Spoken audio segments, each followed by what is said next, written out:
things are starting to get back to normal in many respects. And I think as we inch closer to Memorial Day is going to be, I believe, the official return to normalcy in this country. I think there's going to be almost no restrictions on COVID anymore by the end of this month. And even places that are severely locked down historically over the last year, New York City, New York State, heck, even California is saying that they're officially opening back up on June 15th and everything's going to be back to normal there. But I think Memorial Day and basically every day for the rest of this month, it's going to be hard-pressed to be able to tell very much different. I think there are going to be a lot of masks that vanish. I think if you watch that Atlanta Braves fight, the game or the fight going on with Canelo or the outdoor golf tournament, I think anybody who wants to wear a mask can still wear a mask. I think masks are going to vanish in a heartbeat. I really do. I think they are going to vanish. I mean, I've been in one restaurant in my area of Nashville in the last couple of weeks where somebody even mentioned that I needed a mask. Like I had one in my car for a long time. So whenever I was going into a business, if they wanted you to put one on, it's to the point now where I don't even have one in my car and I forget about needing one at all. Like I went to a restaurant on Friday night and they asked me if I had a mask when I walked in. And look, all this is cosmetic theater at this point. Can we be honest about this? It's been that way for a long time. You want me to wear a mask to take 8 steps to sit down at my table and then take it off? I mean, all of this was a joke, I think, in many respects. It was cosmetic theater. I think we need to, sooner rather than later, at places like Disney World and Disneyland. I mean, I was talking to a buddy, and he was down there with his kids at Disney World recently. He's like, man, it's 95 degrees out. And we now know that there's almost no transmission outdoors of COVID, and it's 95 degrees. I think you're going to have people stroking out wearing masks more. The danger of just getting overheated is more substantial than the danger of being able to spread COVID. I think we just need to get back to normalcy. And to me, seeing a foul ball hit into the crowd and seeing everybody without their mask trying to catch it and seeing all those guys who were there to watch the big fight with Canelo Alvarez, seeing the way they were able to experience that in an entire Dallas Cowboys stadium, basically with nobody wearing masks, with everybody drinking beer and living it up and having a good time. That is, to me, what we need to get back to. And I feel like in many ways, this weekend was a return to normalcy in the world of sports. And trust me, I've been fighting for this for a year. I mean, it would be interesting to go back and listen to all of the months of radio programs that we did when there were no sports going on. And we were trying to advocate. If some of you, I'll talk about this with Petros tomorrow on the show, but a lot of you will remember early on when all the sports were shut down, I was one of the first guys who floated the idea of a bubble. In fact, Danny G, that would be fun to play for Petros potentially tomorrow on the program when we have him on, was his reaction to my idea, if we could track down the archives of it, when I was floating the idea of there being a bubble. Because ultimately, the NHL and the NBA both ended up doing it. But in around, I think it was like April of last year, I was sitting around arguing, hey, there's a way to do this bubble, fine. I wish I'd been smart enough to think of Disney World in particular. But what I said was, hey, just go to a college campus that has multiple basketball courts. I think I even suggested Las Vegas, and just allow the season to be played there. And Petros, you would have thought that this – I've had a lot of wacky ideas, but you would have thought this was the dumbest idea of all time that I had floated and the way that he had responded to it. I mean, it was just crazy the way that ended up coming down. But the Petros reaction to it was absolutely extraordinary, just how ridiculous he basically let me know that he thought that entire idea was. So, as we start off the Monday edition here of the program, I feel like in many ways we are back to normalcy.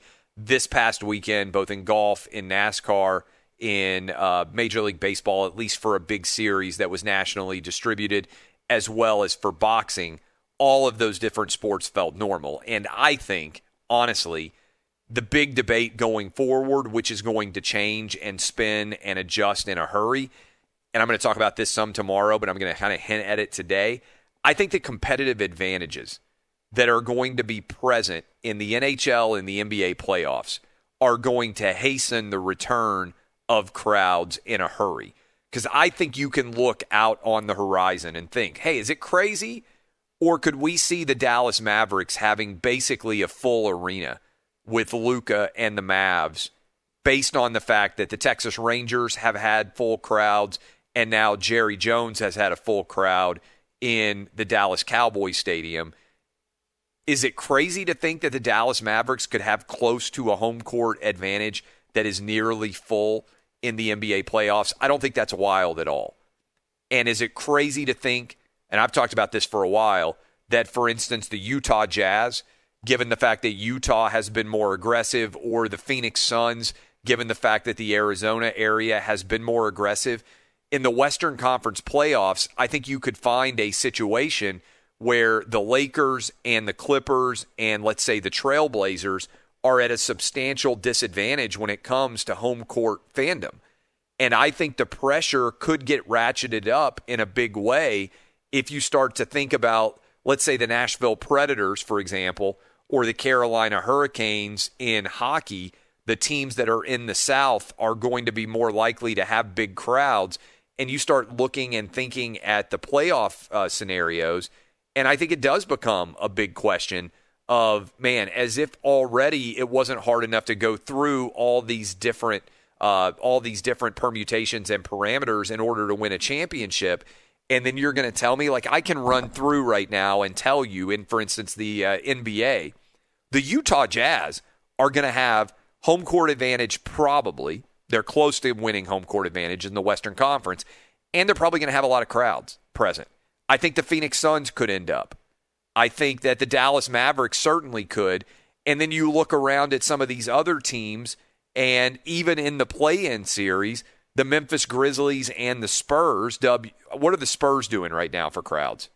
They've got decent crowds. They're still not at full capacity yet, but I agree with you. With more events happening, with more and more fans coming, I could see full crowds being completely normal in like less than a month. Yeah, right. I mean, and to me, look at the play-in scenarios right now in the NBA, right? The Lakers and the Golden State Warriors are unlikely to be able to have that big of crowds, right?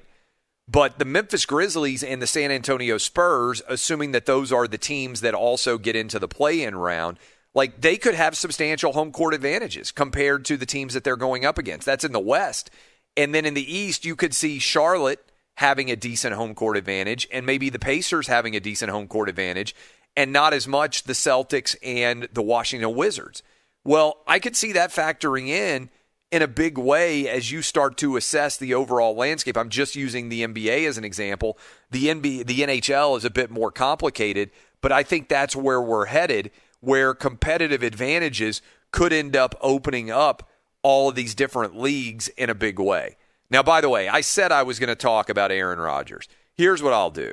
I know we're going to talk a lot of Aaron Rodgers, but Aaron Rodgers a little bit out of the news over the weekend, although I don't know if you saw this, you guys out there.